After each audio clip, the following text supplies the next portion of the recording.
Ken Trahan along with Jude Young. It's our first NBC Weekend Review brought to you by First NBC Bank with 31 locations throughout the greater New Orleans area and beyond. That's First NBC Bank, proud sponsor of SportsNola.com.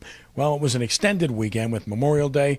Hats off to all of the men and women who have served our country in such great fashion and those that have gone before us.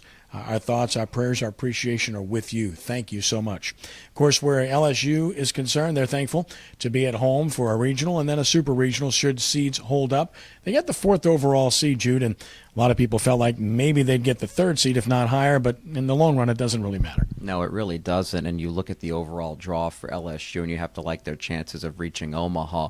You have to wonder about how the seeding process works, as well as the whole selection process, the way we've seen the committee make strange moves that may be politically motivated from year to year. Keeping Vanderbilt and LSU in separate parts of the bracket, for example, seems to have potentially been a factor here. LSU really should have been in the top 3, but like you said, Ken, in the end, it doesn't matter. The matchups are pretty much even from regional to regional, and that's assuming that things go according to plan, and we've seen in college baseball more and more parity. That isn't always the case. Ragin' Cajuns will be in Baton Rouge. First time that's happened since 2002. That was a memorable regional with some things that maybe both sides would like to forget, but they're past that now. Right. You wrote a good article on that on our website, and certainly we think that they've moved past that. And it seems like these are two very classy teams, and the one thing we know, Paul Maneri and Tony Robichaux are two classy head coaches, and they have good baseball teams, but very different clubs. Back in the day, back in 2002, LSU was a team that was built on slugging.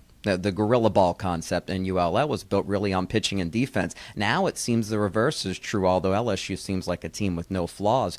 ULL wins by hitting the baseball. They're one of the best teams in the country as far as slugging and driving in runs with extra base hits.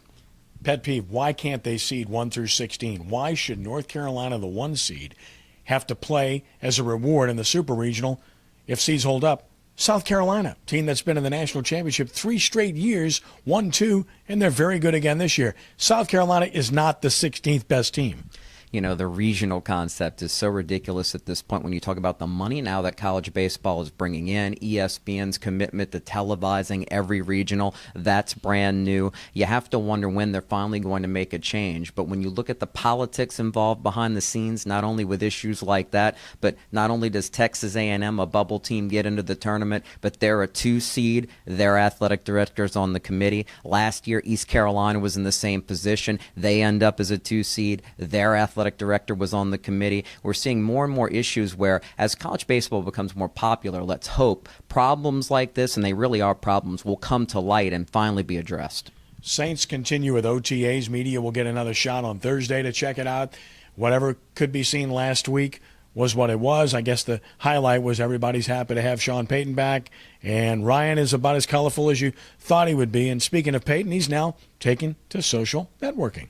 I think it's a good idea for somebody that's as media savvy as Coach Payton to be able to do that. It just draws more and more fans in, and the excitement involving the Saints. And it's just a reminder that, hey, Sean Payton is back. I think we all know that, but this will just be another way that he'll be in the public eye, so to speak, in the social media world virtually day in and day out. While the Pelicans await the NBA draft, the Spurs, Monty Williams, Dell Demps roots, they're in the championship, a sweep to get there, which will get those older bodies rested to face the Heat or Pacers.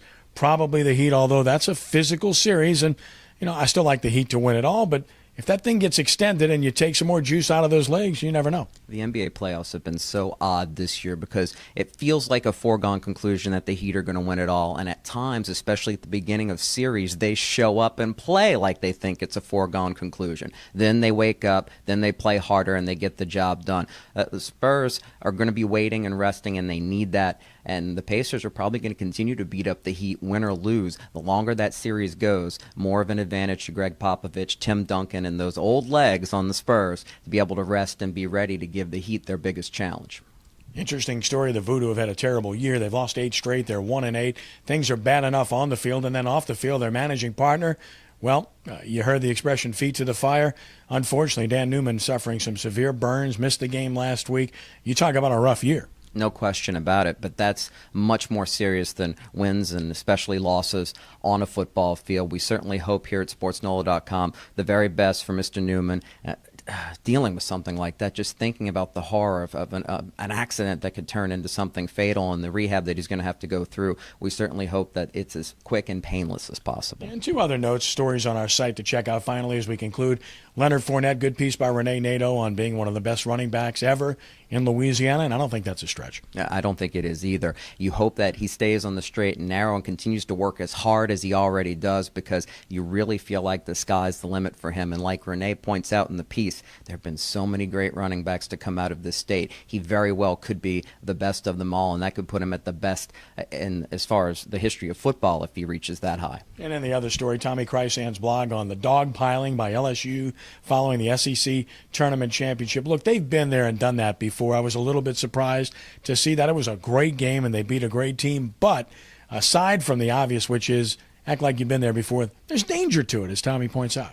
Tommy's absolutely right. That's the first thing I thought of when I saw it. But the players seem to be taking it all in stride. There was even a Twitter picture put out of Chris Cotton with his arm in one of those rejuvenating devices without any message as to why he was in this particular contraption. So it was very funny. But in the end, let's hope LSU continues to win like they're capable of and perhaps saves the dog pile for the end game in Omaha, where it really belongs and where if something silly does happen, it won't actually affect them on the field.